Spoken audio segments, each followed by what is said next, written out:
Jetzt fangen wir an mit unserer Fernsehsendung Unsere Familien über unsere deutsche brasilianische Kultur und Geschichte und auch über diese Verbindung zwischen Deutschland und Brasília. Começa neste momento mais programa Unsere Familien, sobre a nossa cultura, a nossa história, teuto gaúcha, teuto brasileira. Aqui na Vale TV, com o apoio dos calçados Wirt de Dois Irmãos. Temos a alegria de ter aqui conosco hoje amigo de longa data, o senhor Fernando Albrecht, jornalista, colunista do Jornal do Comércio, autor do blog Clínica Geral, A Vida Como Ela Foi. Seu Fernando? Pois não, prazer em conversar contigo. Eu sempre digo para todo mundo que o Felipe Braun, ele faz um trabalho tão meritório de resgate das colônias alemãs, vida, obra, morte, né? Tudo isso, dor e sofrimento, porque o passado não é só alegria, né? Tem muita dor no meio, principalmente para os imigrantes alemães. Então, só uma retificação. O nome do blog eu digo, o assunto é genérico, é Clínica Geral, né? Por isso. Mas o que é mais lido é A Vida Como Ela Foi, onde eu conto fatos do passado, eventualmente até algum aqui que eu posso contar agora. Mas a minha história, meu pai era alemão, ele veio para o Brasil em 1920, ele lutou na Primeira Guerra Mundial num caça-minas da Marinha Imperial Alemã, foi condecorado por bravura em combate, mas a Alemanha em 1919, todos nós sabemos como estava, então depois de perambular por aí, ele acabou com os costados em São Vendelino, onde casou com minha mãe, Felicita Avelina Selbach, que ela é solteira, meu pai era Franz Josef, Francisco José, e aí lá eu fiquei 10 anos, mas continuava indo até os 15, porque tinha um tio meu que era escrivão lá, e eu passava as férias lá. Foi o período mais feliz da minha vida, que Sim. Eu tive mais 2 depois, que eu me lembro com muita saudade. Mas depois meu pai tinha uma venda e tinha uma coisa que na época, isso é um resgate, o exército brasileiro tinha muito cavalo, não só o cavalo, o gaúcho também, né? Como dizia o jornalista Justino Martins, da revista Manchete, que não existe mais, o sonho de todo gaúcho é ser cavalo ou avião da Varig, né? Isso, a Varig já se foi, mas o cavalo está aí firme e forte. Pois bem, desculpe. Depois, lá em Montenegro, eu tirei o curso secundário. Eu estudei em Novo Hamburgo, no Colégio São Jacó, no internato, porque eram poucas as cidades que tinham o científico ou clássico, né? Hoje nós chamamos de ensino. Mas nessa época a sua família ainda residia lá no Vale do Caí? Sim, em Montenegro. Montenegro. Eu me formei no ginasial, depois vim para cá, para o São Jacó, e depois de alguns anos lá eu fui para Porto Alegre, e é o segundo período mais feliz da minha vida, porque eu trabalhava num banco.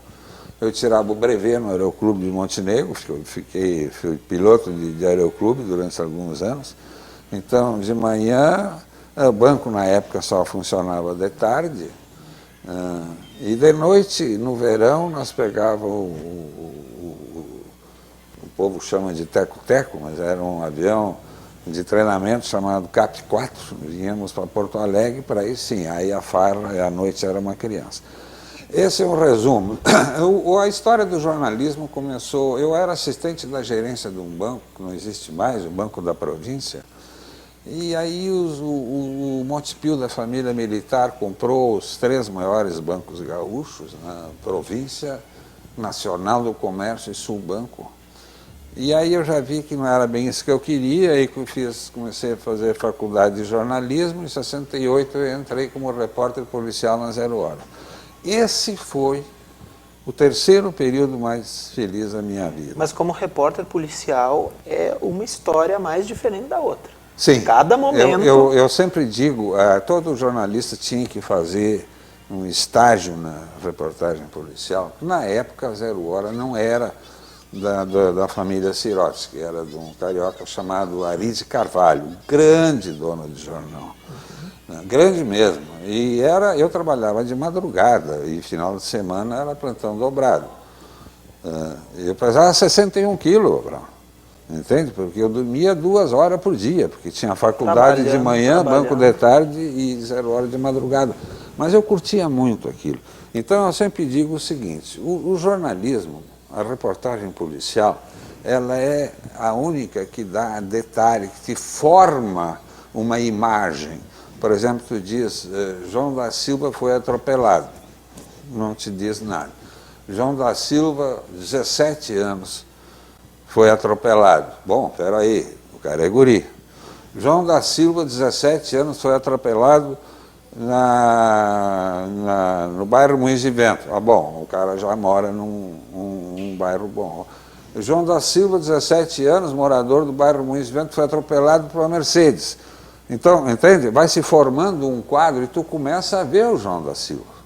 Então são pequenas, não digo segredos, mas são pequenas macetes de quem escreve, que precisa ser aperfeiçoado e de preferência, é a minha especialidade, de resumir uma ópera em 7, 8 linhas. Tu conhece a minha página, Começo de Conversa no Jornal do Comércio, é a minha especialidade. Mas lá atrás, eu tenho uma saudade enorme da São Vendelino dos anos 50. Puder descrever para nós justamente esse cotidiano, né? São coisas que... Eu tenho uma memória muito boa, visual e memória em amplo sentido.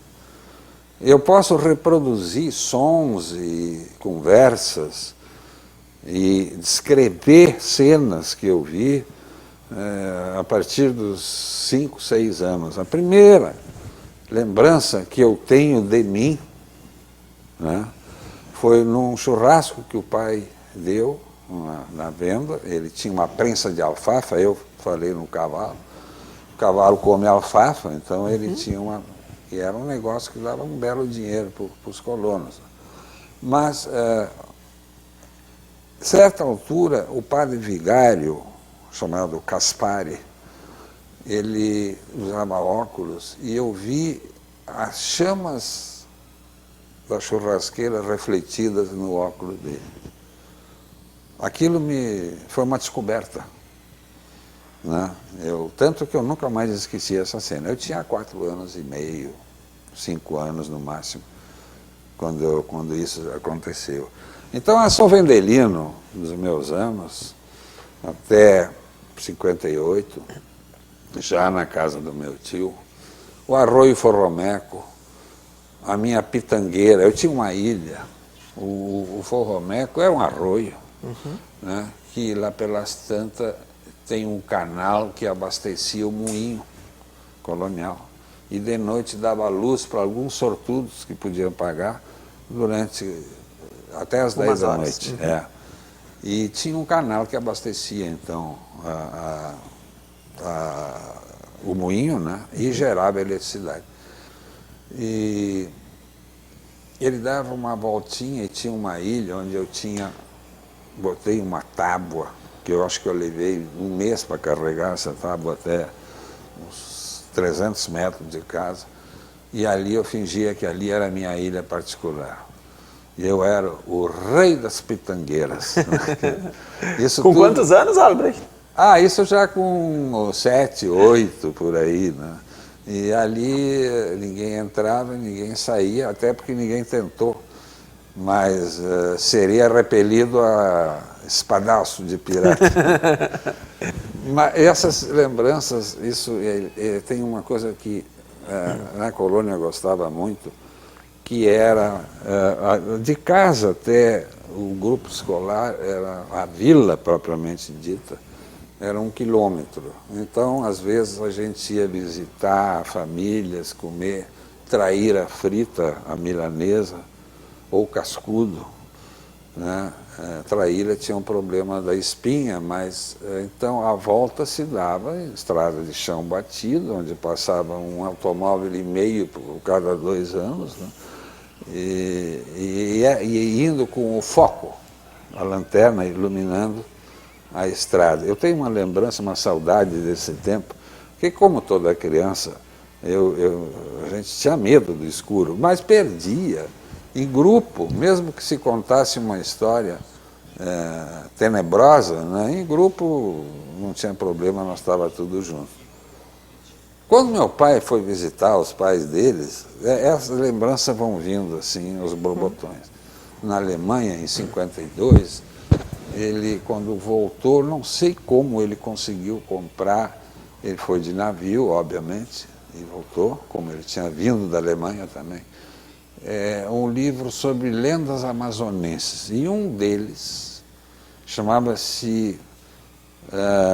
tinha um conto chamado o Canto da Uiara, não era Iara, é Uiara, que, segundo os ribeirinhos da Amazônia, era uma sereia de água doce, imagino, que nas noites de lua cheia, ela saía, vinha para a superfície e cantava uma música tão bonita que quem a via, e ela era muito bonita, que quem a visse nadava até ela e aí morria afogado, né? Ela carregava para baixo.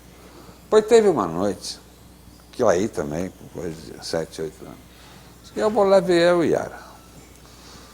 Então eu saí, acordei de madrugada, desci na lateral, a casa era um sobrado, desci pela lateral das paredes e fui indo e tal, mas aí vocês sabem como é que funciona a imaginação. Digo, bom, mas se ela, mas será que vale a pena eu morrer por causa dessa sereia e tal? E no caminho, qualquer som, até o farfalhar das folhas do vento, vira um ciclone, esta tropical, né? Então, um barulhinho desse tamanho, ficava um barulhão daquele, aí para tu já começar a ouvir vozes e tal. Ainda mais na imaginação de uma criança. E, claro, né? E eu sempre curti muito isso, né?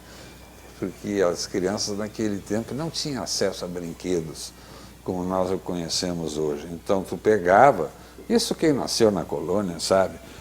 Tu pegava uma lata de vazia, enchia de areia e aquilo era o caminhão, né? Ou seja, a tua imaginação é que transforma uma lata em um caminhão. E é por isso que os brinquedos de hoje, a imaginação já está ali. E que para mim, o lúdico, é um gravíssimo defeito da vida moderna. Está pronto. Entende? Que sai tudo, tu não precisa mais ter imaginação. E o Einstein, certa vez disse, o mais importante não é o conhecimento, é a imaginação. Então, isso permeou toda a minha vida de São Vendelino e é por causa disso que eu me lembro das missas de domingo, onde o sermão era em alemão e português. E tem até uma história de uma prima minha que nos visitou, a Yara. Ela não entendia nada de alemão, apesar da mãe dela ser irmã da minha mãe, né? Aí de Santa Terezinha, Bom Princípio, aquela região.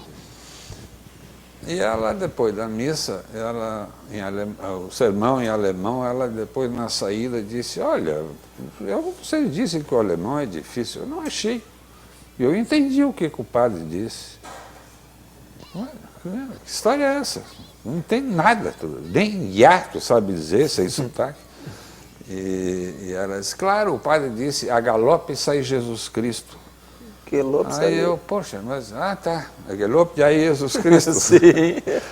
Então ela, pelo menos ali, ela soube entender uma frase em alemão. Mesmo que Gelobt é louvado seja. É. Albrecht, se o senhor também puder descrever para nós sobre o Kerp, sobre esses festejos da época. O Kerp eu sempre digo, as pessoas não mudam, mudam as ferramentas. O Kerp nada mais é do que um site de relacionamento musical e dançável, né? Onde as famílias que até moravam longe se reuniam no aniversário do santo do município. E então, ao som de bandinha que eu tenho, até hoje eu curto bandinha, né? E se reuniam, começaram a namorar e tal, e era ali que começava. O baile começava, ele nunca era no sábado de noite, porque o padre dizia que se fosse sábado eles não iam na missa de domingo, né? São Bendelino não foi exceção. Mas então terminava a missa de domingo, solene, né? E então uma bandinha ficava na porta da igreja e levava até o salão. Eu não me lembro do salão, o de Santa Terezinha era Winter, né? E lá de São Bendelino eu não me lembro muito bem qual é que era mas enfim. E lá tinha, no meio do salão, no teto, pregado uma garrafa de cerveja. E também foi nessa idade das descobertas, um dia eu olhei para assim, mas quem é que botou uma cerveja? Qual é a moral de botar uma cerveja pendurada no teto? Aí, claro que eu descobri. O alemão, em várias colônias isso acontecia, tem até quadros. O jornal botou que era champanhe. Champanhe, ali, pô, o produto mais caro que tinha para cerveja. Champanhe. E aí era o seguinte. Um trepava nas costas do outro, nos ombros do outro. Quem arrancasse a garrafa, olha só, o alemão se largava no Kerp. Tinha que pagar a primeira rodada para todo o salão. E eles brigavam para arrancar a garrafa, né? Porque, claro, isso era uma vez por ano, eventualmente tinha outro baile, mas nada como o Kerp, que reunia as famílias que tinham saído de São Benedito, ou da colônia alemã, e que então voltavam, que sempre tinha um almoço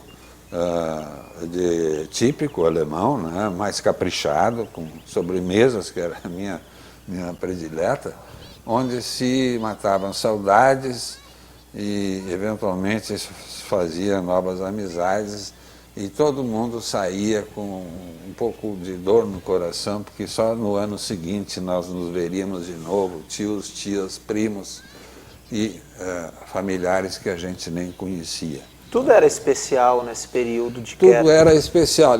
E por ser efêmero, era mais do que especial. Não era. Depois, por exemplo, se tu disser baile, os bailes nas sociedades terminaram, entre outras coisas, por causa da internet e da popularização do disco, na época era caríssimo. E esses encontros, né, eles serviam também para fazer o que tem outra, porque aqueles bailes, aqueles Kerps, aqueles almoços, o fotógrafo de São Bendelino chamava-se Fritzen, era um excelente fotógrafo, tem foto dele até hoje, melhores do que eles usavam na revelação nitrato de prata, né, para fixar a imagem. E isso por causa do custo, isso foi abandonado e depois veio a internet, a foto digital. Mas preservava muito bem a imagem. Por exemplo, se tu pegar fotos dos anos 70, quando se popularizaram aquelas câmeras descartáveis, pega uma foto tua dos anos 70, vai ver como quase está tudo virando sépia, cor sépia. Porque não tinha fixador, né? Era um processo elementar. Então, daqui a 20, 30 anos, principalmente se expostas ao sol, essas fotos dos anos 70, já no VaptVupt, vão desaparecer. Tu não vai ter registro dos anos 70. principalmente se expostas à claridade. E na época dos querpes também, de outras coisas, tinha as pescarias, né, que eram famosas, se passavam redes, ou então tinha os especialistas em tarrafiar, e também tinha como se diz, o especialista do anzol, né, que uma vez um deles me disse lá, um colono, ele disse: eu sou especialista em saber onde é que está o peixe. Eu digo: olha, tu vai me desculpar, mas se tu fosse especialista, tu estava rico, tu pescava. Tudo esse no Claro. Então, é história de pescador, né? Sim, sim. Tinha uma história, já não em São Vendelino, no Alegrete, que a família da minha mulher era de lá. Então tinha um peão lá que ele dizia que uma vez ele pescou uma traíra que tinha um pivô de ouro. Tá? E aí, seu Pacheco, pai, seu Pacheco, essa foi brava. Pesado. Mas daqui um mês, não, dizia ele, não. Dali a uma semana eu pesquei outra traíra, que quando eu estava puxando ela para fora, disse: eu sou o doutor daquela outra, do pivô de ouro, não me mata, me devolve para o açude, por favor.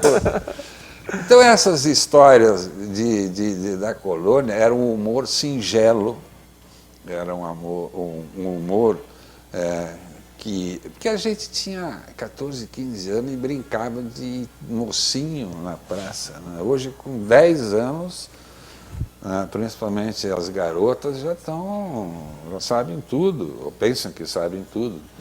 Né? E o período de São Vendelino, para mim, foi assim, eu detesto usar essa palavra, né?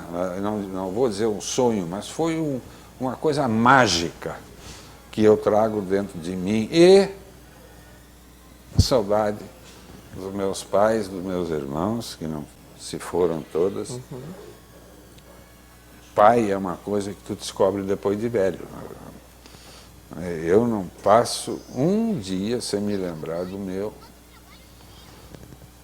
e meus irmãos, da minha família, e tu descobrir que tu está sozinho, né? Claro, eu tenho minha família, tenho 2 filhos, mas a minha família mesmo não existe mais, então ela fica na lembrança. E na lembrança também ficou São Vendelino, por isso que eu não quero voltar para lá. Porque a minha São Vendelino não existe mais. O meu arroio não existe mais. Meu moinho não existe mais. Minhas pitangueiras não estão mais. Albrecht, meu caro, nós estamos encaminhando para a parte final, né? Então, que a gente pudesse também ter do senhor as suas considerações sobre a importância de a gente abordar esses temas tão diversos, desse mosaico que é a nossa cultura teuto-gaúcha, teuto-brasileira, né? E somos brasileiros, mas também lembrarmos, né, das nossas origens, e ainda mais que nós estamos nos encaminhando para o bicentenário agora em 2024. Sim. O Brown, eu acho que tu é um dos caras mais emblemáticos dessa recuperação, porque houve um tempo em que ser colono, que era 95% Da população. dos moradores, ser chamado de colono botava a tua autoestima lá embaixo, ridicularizava o sotaque, ridicularizava as roupas, calça meia canela, né? O sujeito se sentia um ser rastejante, né? Isso foi muito cruel, marcou muitas pessoas na cidade grande, quando elas iam para a cidade grande.